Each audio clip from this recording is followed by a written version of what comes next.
আজকের ভিডিওতে আমি তোমাদের সাথে নিয়ে এসেছি আমার একটা new experiment, self laminating the flowers. এই এক্সপেরিমেন্টটা আমি আগেও করেছিলাম, এটা একটা কারণে ফেল হয়েছে। বাট এটা ফার্স্ট লুক সুন্দর হলেও লাস্ট লুক একদমই ভালো হয় নাই। কারণ জানতে হলে দেখতে হবে আমার ফুল ভিডিও। হ্যালো গাইস, আসসালামু আলাইকুম। আমি বর্ষা আবারও চলে এসেছি আমার পেজ থেকে।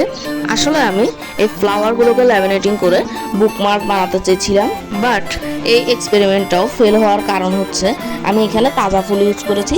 এখানে তাজা ফুল ইউজ করা যাবে না, বিশেষ করে সেলফ ল্যামিনেটিং এর ক্ষেত্রে তো একদমই না। তাজা ফুল ইউজ করার কারণে আমার এই বুকমার্কগুলো 1 মাসের মতো লাস্ট করছে, বাট এরপরে এগুলো আর লাস্ট করে না, এগুলোর মধ্যে ফাঙ্গাল হয়ে গেছে। মানে সোজা কথা হচ্ছে যে এই ফ্লাওয়ারগুলো কোনো অবস্থাতেই ভিজা বা পানি থাকা যাবে না, পানি থাকলে এগুলোর মধ্যে ফাঙ্গাল চলে আসবে। সো সেলফ ল্যামিনেটিং এর ক্ষেত্রে আমি অলওয়েজ প্রেফার করবো যে ড্রাইড ফ্লাওয়ার নিতে, এরকম তাজা ফ্লাওয়ার আমার মতো না নিতে। বাট যাই হোক, বানানোর পরে অনেকটাই সুন্দর লাগতেছিল ফার্স্ট লুক, তবে 1 মাস পরের লুকটা দেখার মতো অবস্থা ছিল।